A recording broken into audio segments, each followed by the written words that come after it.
Welcome to Faith That Works, exploring the changed lives of those living by faith. Your host, Bob McHouston, will spotlight ordinary people who have discovered for themselves a faith that works. Thank you, and welcome to another segment of Faith That Works.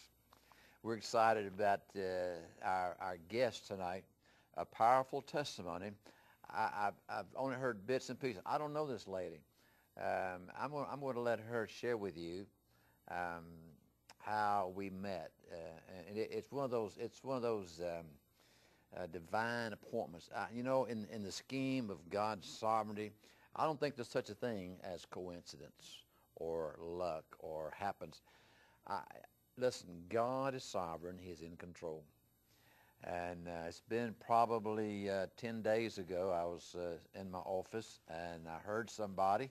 And so I want to introduce you to the lady that I heard and invited her to come and share. Ann Reed, thank you for coming. And why don't you pick it up and tell us how we met, what happened, and it's just a God thing. And so share with us. Well, actually, we're new to the area, so I was just driving around and thought I was going to kind of check out some property and things like that because we were, looking for a house. And my car started to heat up, and so I just pulled aside, and this is where I ended up. So I was just sitting there in your parking lot and doing some reading, and when I looked up and I saw Faith Ministries, it was just kind of this drawing kind of thing, where I knew that I was to go and check it out and really had no idea what it was at all. And so came here into the building and just kind of stood in the foyer, and you were on the phone, and just kind of waited on you to get off the phone. I think you heard me because I got a phone call. Okay.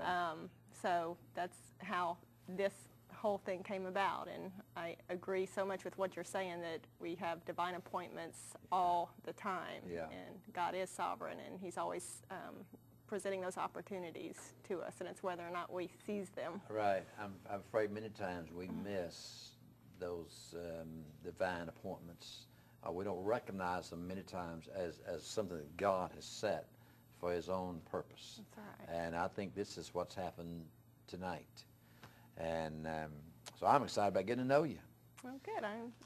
So you said you're not from here. Tell me a little bit about your background. Where are you from? Did you grow up in a typical Christian home, or tell us a bit about your growing up?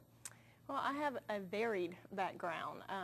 I grew up, I come from, most of my family are Mennonites, and came from a broken home. And so we went through a lot of different denominational changes and moved around a lot and had a lot of instability growing up.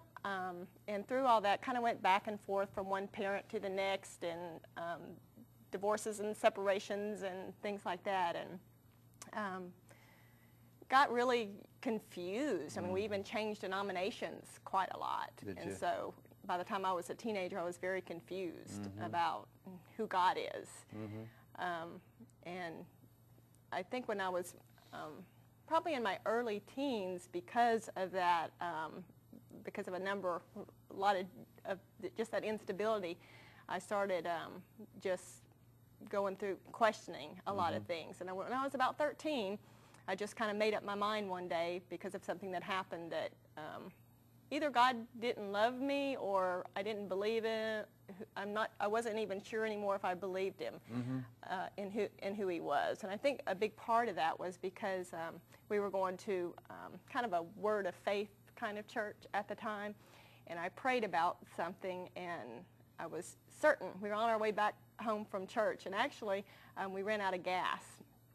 And my dad said, okay, and my brother and I were in the back seat of the car, and he said, you kids pray that this car starts, because, obviously we were out of gas and the car wouldn't start. And so I believed with all my heart that we prayed and that car was going to start, because we just came home from church, and that's what the teaching was, Yeah. And so the car didn't start, and something just clicked, and something happened that day that, okay, either God doesn't know me, he doesn't see me, I don't have enough faith, because that was actually said, you just didn't have enough faith. And so that was kind of the beginning of a lot of questioning and kind of went downhill from that point on. That can just throw people off. It's so confusing and so unscriptural, really. That, but we won't get into all of that. I want to go ahead and hear the rest of your story. Well, shortly after that, I think I was about 13 then, my dad remarried, and we ended up moving, and that kind of brought forth some changes too, changing churches and a lot of changes taking place. So you continue to go to church fairly regularly? Very regularly, actually. And I had a lot of the examples, my Sunday school teacher and my youth director, that kind of went off into some areas that were beyond questionable and were just not good examples to me at all. And then on top of that, just didn't feel a lot of love in the home or really in the church setting or any of those areas in my life at all. And was hurt by a lot of those kinds of things. Yeah. And so I just kind of made a decision, another decision later on. I was probably about 16, that, you know, I just don't want to have anything to do with any of this anymore. I don't have faith in any of these people who call themselves Christians, and I just want to be kind to people. I want to treat people the way I want to be treated. And so I thought I was going to be successful with that, I guess, on my own. And of course that doesn't happen. You can want to, you can try to, but it's absolutely impossible apart from Jesus. That's right. It really is. So you went on and lived this kind of questionable life for how long? What happened? What brought you around? What got your attention? Well, when I was 17, well, actually when I was 15, I kind of went off the deep end. Even before that happened, that was just a part of that process, but started kind of dabbling in things, started becoming sexually active and dabbling with alcohol and even some drugs and things like that, and was basically rejected by my family and just kind of pushed aside, and I just felt like nobody understood me and nobody cared, and really above anything else, I just didn't feel loved. And I think I did what most young girls do when they feel that in their teenage years. Looking for love in the wrong place. Exactly, exactly. And ended up when I was 17, had a young man in my life, and I ended up running away from home and got pregnant and had an abortion. And how that came about is it was really I actually proposed the idea. It wasn't that the boyfriend in the situation said, I think this is what you should do. It wasn't that the parents said it or any of that. It was me. No, and let me ask you, at that point in your life, did you realize what stage the baby was in the womb? Were you aware, educated on those facts about the formation of the baby as it goes along? Not really. I kind of heard what some of the views were both ways. I hadn't watched like any type of educational videos or anything like that. And just to be completely honest with you, I didn't want to. I had made up my mind before I got pregnant that if I would get pregnant, that I could always fall back on that.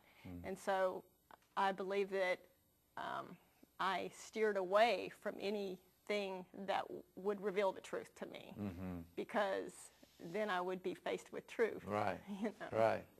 Well, when we really hear the truth, we've got to respond one way or the other. Exactly. And so, Scripture talks about we walk in sin because we love darkness more than we love the light. Exactly. And that light exposes some things that maybe we don't want to expose at the time. Right. And so we just stay in the dark. Right. I remember when I knew that I was going to have the abortion, and I remember being scared to death that there was going to be someone there that would try to stop me. You know, that someone would be there like on the sidewalk, picketing or exactly. I remember, oh, please don't, you know. I remember just being